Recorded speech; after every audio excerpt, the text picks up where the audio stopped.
called amphibians of the plant kingdom because these plants can live in soil but are dependent on water for sexual reproduction.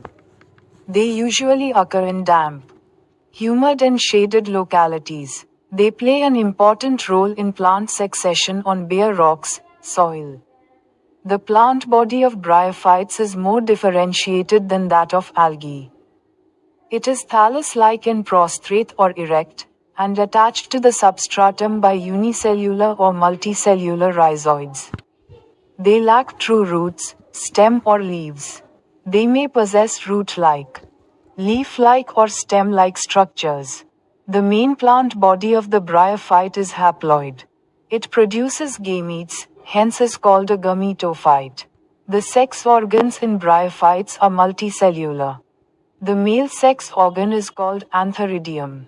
They produce biflagellate anthrazoids. The female sex organ called archegonium is flask-shaped and produces a single egg.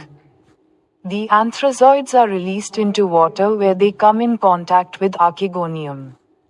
An anthrazoid fuses with the egg to produce the zygote. Zygotes do not undergo reduction division immediately.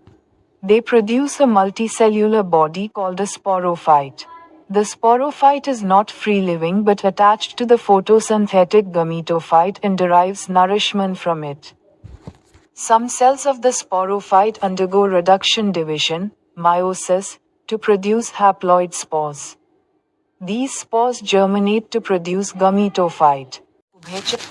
Bryophytes को पादप जगत के उभयचर भी कहा जाता है क्योंकि ये पौधे मिट्टी में रह सकते हैं लेकिन यौन प्रजनन के लिए पानी पर निर्भर होते हैं।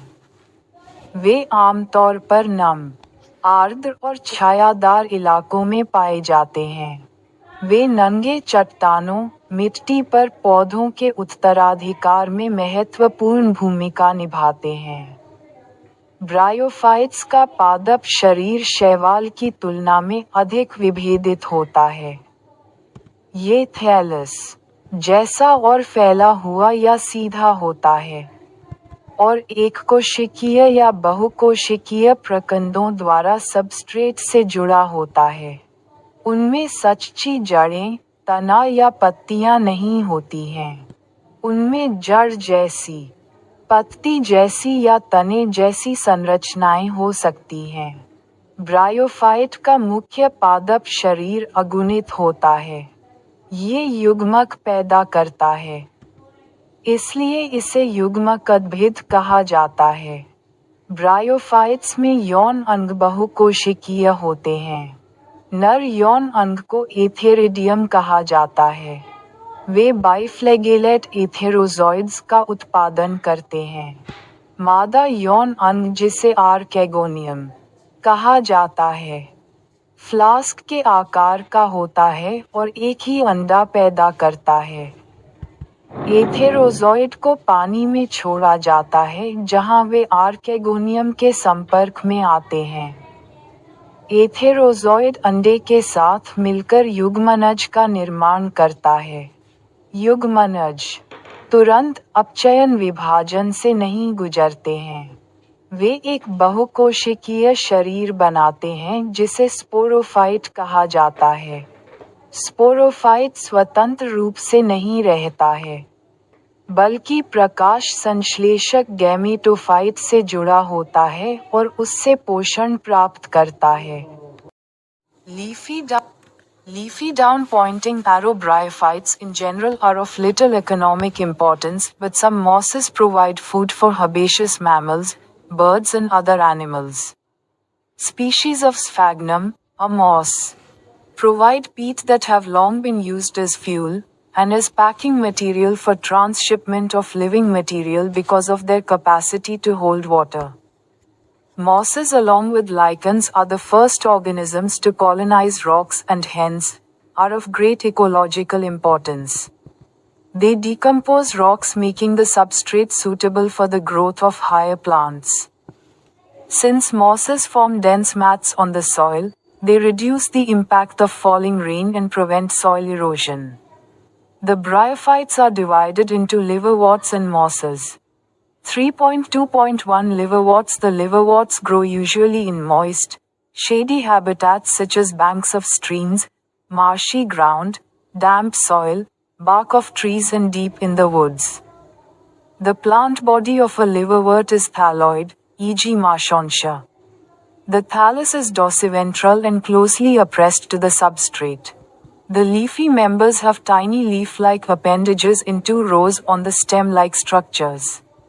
Asexual reproduction in liverworts takes place by fragmentation of thalli, or by the formation of specialized structures called gemmae, sing. Gemmae are green, multicellular, asexual buds, which develop in small receptacles called gemma cups located on the thalli. पत्तेदार सामान्य तौर पर bryophytes का आर्थिक महत्व कम होता है, लेकिन कुछ कई शाकाहारी स्तनधारियों, पक्षियों और अन्य जानवरों के लिए भोजन उपलब्ध कराते हैं।